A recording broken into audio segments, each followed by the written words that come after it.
Hi everyone, it's Sarah from Karmea Fitness with this week's Lifestyle Challenge. This one's going to sound like the easiest one probably of the challenges so far to do. It's often the hardest to put in place. How much relaxing do you do during the day? And that's time that you spend just doing nothing. It's the time you spend on your own, just chilling out and relaxing.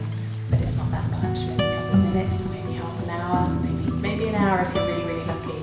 This week's challenge is all about that, so we're asking you to relax and recharge for 45 minutes of every day. So in today's modern society, we all lead busy, hectic lives, and time for ourselves is often the last thing we think of during our busy, packed day. We think that working late into the night to deliver a document, driving a car faster to get somewhere on time, or eating lunch at our desks will take the pressure off and make us more productive. And from personal experience, I've been there and done that, and it just made me more and more stressed. I still tried to fit more stuff in. And prior to being a health and fitness coach, I ran an event production company, and I spent many a long day and indeed working through the night to meet deadlines. Time to myself was something I did while I was sleeping. That's what I believe. That was my downtime. But of course, my brain was often quite switched on alert and thinking about things that I never really got that nice deep sleep that you need to recharge. My stress led to hyperventilation, to weight fluctuations, and illness. If I got ill, it took a long while to get over that illness and feel back to 100% strength again. To help me deal with the stress, I tried acupuncture, and I also used to keep a pad by my bed at night. So when I did wake up with those stressful thoughts, I could actually write down what it was and then hopefully get back off to sleep again. And while this really helped, it wasn't dealing with what the root cause of my stress was. Relaxation every day is key not only to achieving a good life-work balance, it's essential for your health and fitness goals. Strengthening our bodies and renewing our bodies and cells only begins when we're resting, not when we're training. So while we're training, we're breaking muscle down.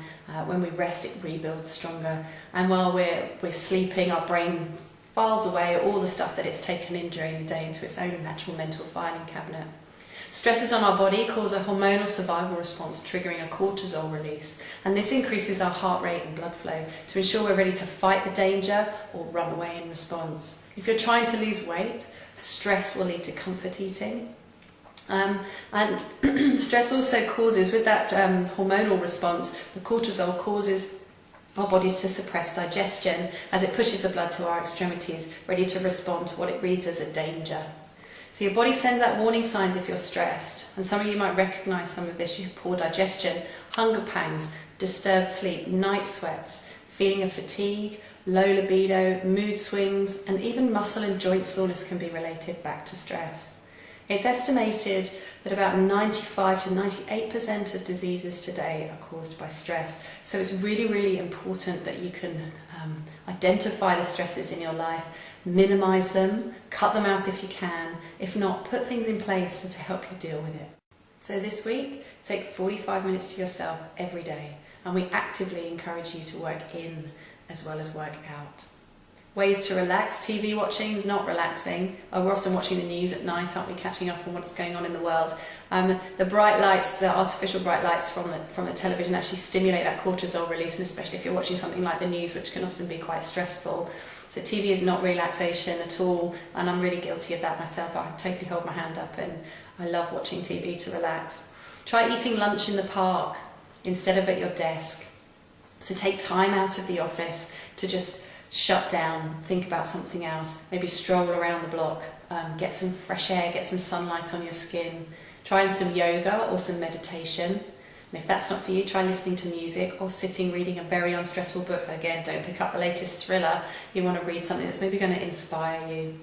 And maybe a good idea is 45 minutes spare each day. How about writing a journal of how you're feeling? Get all the stuff that's in your head down on paper, empty it out, and you'll feel much better for it. And it's also a really good way to document how you find those 45 minutes.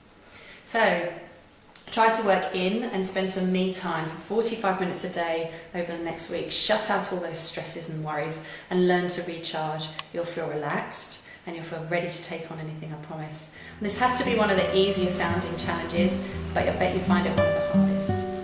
Enjoy. I look forward to hearing how you get on chilling out.